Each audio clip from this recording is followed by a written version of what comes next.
Assalamualaikum warahmatullahi wabarakatuh. Pada pertemuan ini kita akan membahas tentang fermentor atau bioreaktor serta aplikasinya ya. Oke, masih ingat kita sudah mempelajari tentang sistem fermentasi ya.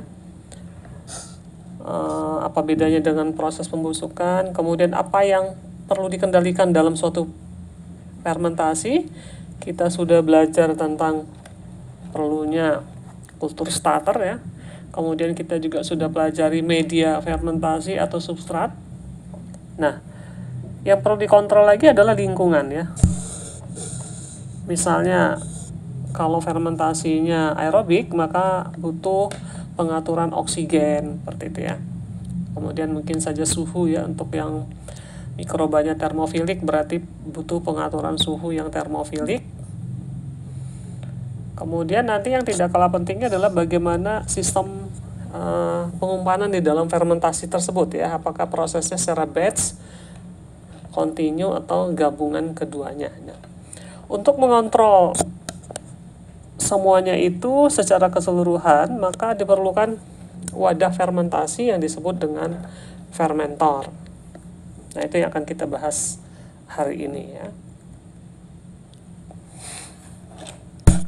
Sehingga fermentor bisa kita definisikan sebagai peralatan yang memberikan lingkungan terkontrol untuk pertumbuhan mikroba tadi ya. Nah, di dalam wadah tersebut terjadinya proses konversi yang melibatkan mikroba dan bahan-bahan yang menjadi substrat ya, kemudian menjadi produk yang dikehendaki. Nah, ukuran fermentor itu bisa bervariasi mulai dari skala kecil, mulai dari labu kocok 100 ml ya, Erlenmeyer ukuran 100 ml bisa dijadikan fermentor, sampai yang skala industri ya, sampai 500 kubik misalnya ya.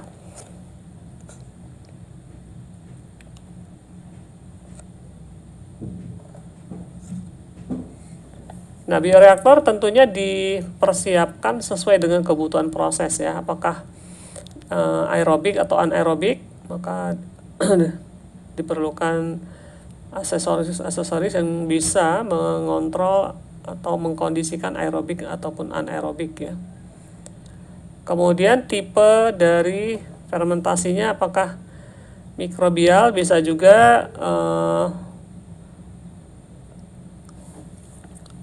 prosesnya itu khusus enzim ya, jadi tanpa melibatkan mikroba tapi langsung aplikasi enzim.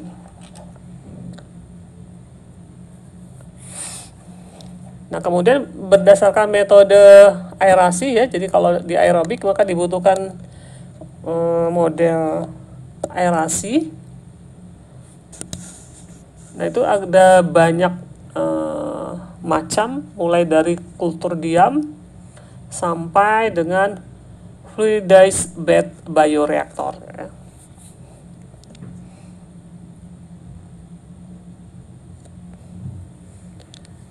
Nah, pada kultur diam dalam hal ini tidak ada pemasukan udara, jadi tidak ada aerasi. Jadi aerasi sangat tergantung pada transfer oksigen melalui permukaan kultur ya. Nah, biasanya kenapa tidak perlu aerasi? Karena digunakan dalam skala yang sangat kecil dan jika pasokan oksigen tidak terlalu penting ya. Nah, jenis yang bioreaktor kultur diam ini misalnya jenisnya yang T-flash, kemudian Funback flash, dan fermentor sistem tray atau nampan. Gambarnya seperti ini ya. T-flash ini biasa digunakan pada kultivasi sel hewan skala kecil. Jadi fermentasi secara luas ya, tidak hanya menggunakan mikroba ya. Pengertian secara luas bisa juga menggunakan sel-sel hewan atau sel-sel tumbuhan. Nah, biasanya tidak lagi disebut fermentasi tetapi disebut kultivasi. Nah, dibutuhkan wadah juga biasa digunakan adalah T-flash ya.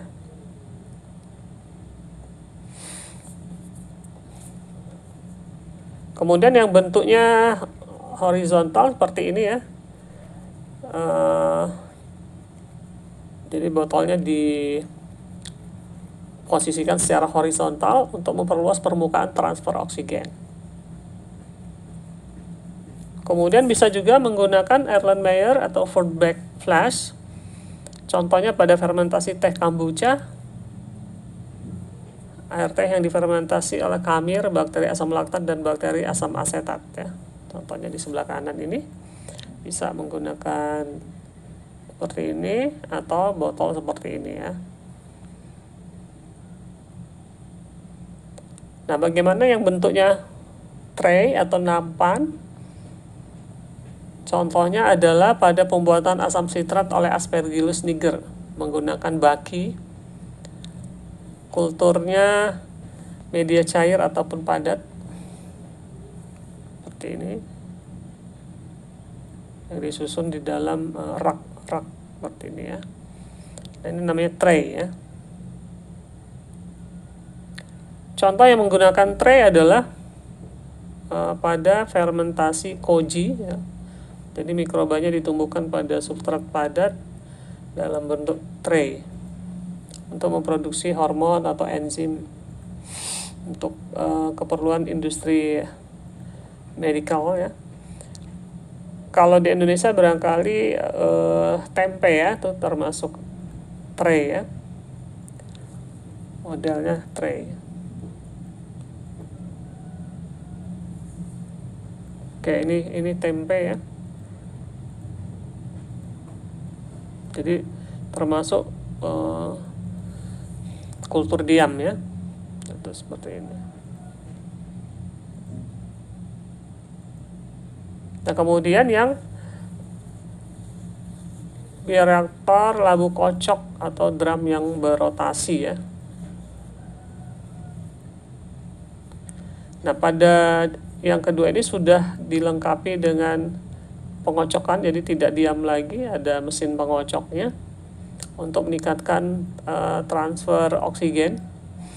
Jadi manakala fermentasinya membutuhkan transfer oksigen yang cukup tinggi, maka dibutuhkan pengocokan ya atau penggoyangan.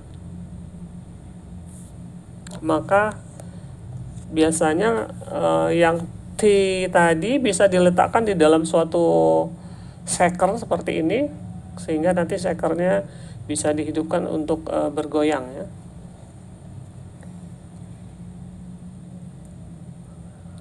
Kemudian bisa juga dalam bentuk drum yang berputar seperti ini.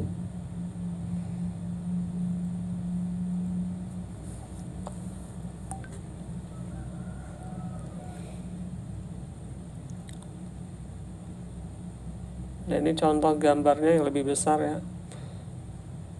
Jadi kenapa berputar? Berarti supaya terjadi pengadukan. Kemudian untuk meningkatkan transfer oksigen juga. Nah, ada percobaan pada fermentasi asam sitrat ya, menggunakan medianya semi padat. Dilakukan dua model bioreaktor, satu horizontal drum, yang satu tray. Nah, secara yield atau rendemennya menggunakan drum bioreaktor itu menghasilkan yield yang lebih baik ya. Dalam hal ini menggunakan bagas dari cassava atau onggok. Nah, hanya saja bioreaktor yang model tray itu lebih menawarkan keuntungan ya. Kenapa? Ternyata processing cost-nya lebih murah. Jadi kalau sudah bicara di industri, pertimbangannya pemilihan bioreaktor ini menjadi banyak ya, terutama tentang cost ya. tidak hanya melihat angka bahwa oh ini menghasilkan lebih tinggi ya, tetapi kalau biayanya menjadi lebih mahal tentu tidak menjadi pilihan. Kemudian bioreaktor tangki berpengaduk ya.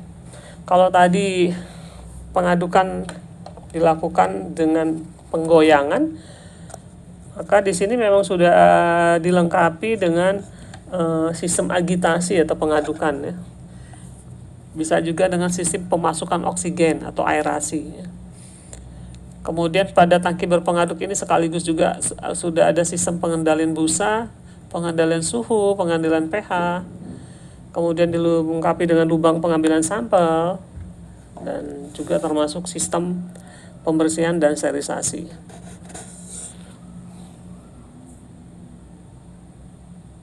Nah, ilustrasi bioreaktor tangki berpengaduk atau yang disebut STR ya, Stirred Tank Bioreactor.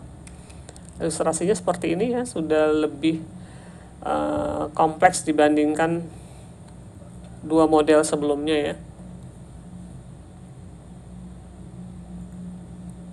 Ini sudah ada untuk aerasinya, ini sudah ada pengaduknya atau impeller ya. Ini ada pisau impellernya, contohnya seperti ini. Dan ini sudah dilengkapi dengan drive motor supaya terjadi pengadukan di sini yang digerakkan oleh motor ya. Nah, tentunya modelnya juga bermacam. Kalau tadi hanya satu blade-nya satu tingkat, kalau ini untuk mempercepat proses pengadukan dan laju transfer oksigen yang lebih baik lagi, maka dilakukan pengadukan yang dua tingkat model blade ya.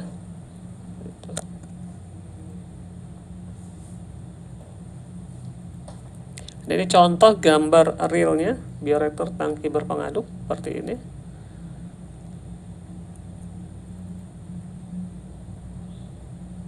Nah, beberapa aplikasi contohnya adalah produksi biosurfaktan dari substrat molasses ya.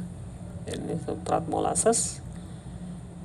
Jadi kalau bioreaktor berpengaduk sudah lebih kompleks ya, banyak sekali penghubung-penghubung yang terhubung ke pengaturan busa, pengaturan oksigen, pengaturan macam-macam ya.